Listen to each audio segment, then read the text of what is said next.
Pak, tidak. Halo semuanya. Kami hari ini Akan mempresentasikan mengenai Undang-Undang Dasar. Nah, sebelum kita lanjut ke video, izinkan kami untuk memperkenalkan diri kami dulu. Aku absen 12. Aku Yasmin, absen 35. Aku Angel, absen 4. Aku Eski absen 10. Aku Pak Clemens absen 4. Aku Lutfi absen 15. Selamat menyaksikan. Tujuan pembelajaran mengenai pemahaman Undang-Undang Dasar adalah kita jadi lebih memahami mengenai proses Undang-Undang Dasar. Kita jadi lebih tahu mengenai pembentukan Undang-Undang Dasar. Dan kita jadi lebih menghargai mengenai konstitusi negara. Lalu ada tujuan undang-undang. Apa itu tujuan undang-undang? Tujuan undang-undang adalah untuk mengatur kehidupan masyarakat agar tercipta kepastian, kemanfaatan, dan keadilan, serta untuk melindungi hak dan kebebasan individu, memajukan kesejahteraan, mencerdaskan kehidupan bangsa, dan mewujudkan ketertiban dunia. Isi muatan undang-undang. Muatan UUD 1245 mencakup dari dasar negara, serta tujuan negara, serta hak dan kewajiban warga negara. Materi ini juga mengatur organisasi negara, terutamanya hak asasi manusia dan prosedur perubahan UUD. Selain itu, UUD juga menetapkan cita-cita serta asas ideologi negara.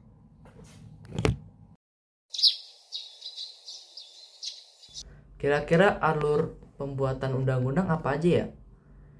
Pertama, alur pembuatan undang-undang di Indonesia terdiri dari 5 tahap utama, yaitu perencanaan, penyusunan, pembahasan, pengesahan, dan juga pengundangan.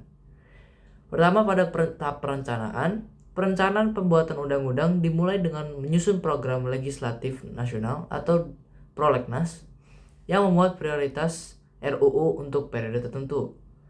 RUU yang akan dibuat juga harus disertai dengan naskah akademik yang menjadi landasan penyusunan. Lalu pada tahap penyusunan dilakukan oleh lembaga yang mengajukan usulan RUU, baik dari eksekutif dalam kurung DPR maupun legislatif yaitu presiden. Lalu lanjut ke tahap pembahasan. RUU yang telah disusun dibahas secara bersama-sama antara Dewan Perwakilan dan juga presiden. Tahap ini juga melibatkan partisipasi masyarakat melalui masukan lisan maupun tertulis. Juga ada pengesahan, yaitu tahap selanjutnya. Jika RUU disetujui bersama oleh DPR dan presiden, RUU tersebut kemudian disahkan menjadi undang-undang. Pengesahan dilakukan dengan pembubuhan tanda tangan presiden. Namun, jika dalam waktu 30 hari setelah disetujui RUU tidak disahkan, maka RUU tersebut tetap sah menjadi undang-undang dan wajib diundangkan. Nah, pada tahap terakhir adalah pengundangan. Setelah disahkan, undang-undang diundangkan oleh menteri yang membidangi urusan hukum dengan mencantumkan lembaran negara Republik Indonesia. Pengundangan adalah proses yang menjadikan undang-undang berlaku dan memiliki kekuatan hukum ikat hukum. Saya akan menjelaskan tentang contoh-contoh undang-undang. Salah satunya yaitu pasal 4 mengenai kesehatan. Nah, apa sih isi dari pasal 4 ini? Isi dari pasal 4 ini menyatakan bahwa setiap orang berhak mendapatkan layanan kesehatan yang aman dan bermutu. Artinya, semua fasilitas dan tenaga kesehatan wajib memberikan layanan yang sesuai dengan standar dan tidak membahayakan pasien. Pemerintah juga bertanggung jawab dalam memastikan agar layanan kesehatan ini dapat mudah diakses oleh seluruh masyarakat Indonesia. Selanjutnya, Aku akan menjelaskan tentang pasal perlindungan anak-anak, yaitu pasal 76C. Pasal ini melarang kita untuk menyuruh melakukan atau kekerasan kepada anak kecil. Yang dihukum ini bukan cuma kita, tetapi yang melihat tapi tidak melakukannya. Jadi tujuan dari pasal ini adalah untuk melindungi anak-anak itu dan tetap berada di lingkungan yang terjaga.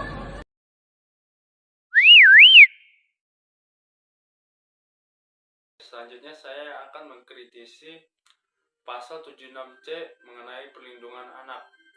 Menurut saya, masih banyak sekali anak-anak di luar sana yang mengalami perundungan oleh orang tuanya. Terbukti dengan banyaknya berita dari media sosial dan televisi yang tersebar luas di seluruh Indonesia, di mana ada anak yang disiksa oleh orang tuanya hingga menyebabkan kematian. Untuk argumentasi saya sendiri, saya akan membahas mengenai kesehatan di pasal 4. Menurut saya, pelayanan kesehatan itu masih kurang karena terjadi banyak berita-berita seperti di atas ini.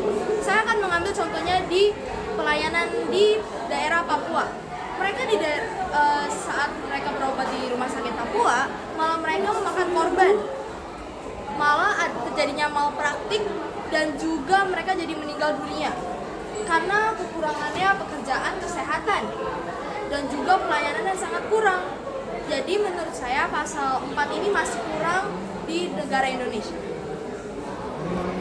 Sekarang saya akan memberikan argumentasi saya terhadap pasal 76C UU, yang mana pasal ini berisikan tentang perlindungan anak. Nah, di Indonesia sendiri masih banyak sekali kasus kekerasan terhadap anak. Contohnya seperti kasus-kasus ini.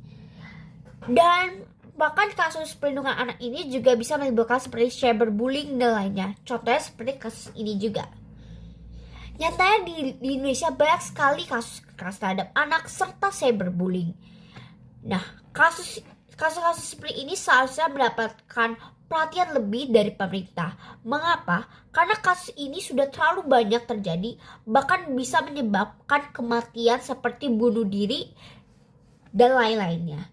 Seharusnya pemerintah Indonesia lebih lagi untuk memperberat hukuman dari orang-orang yang melakukan kekerasan terhadap anak atau yang melakukan cyberbullying, agar ada efek jera dan mungkin bisa mengantisipasi untuk terjadinya kasus-kasus serupa di masa depan.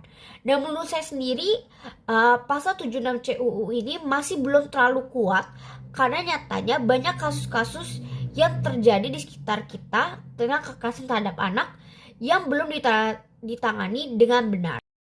Ya, argumentasi saya tentang pasal anak-anak 76C adalah kekerasan fisik pada anak-anak bisa menyebabkan dampak panjang untuk masa depannya, dan kekerasan psikis bisa mempengaruhi mentalnya, dan itu akan mempengaruhi masa depannya di dalam pendidikan dan relasi. Sekarang saya akan membahas tentang UU Kesehatan yang menyatakan bahwa semua orang mendapatkan pelayanan kesehatan.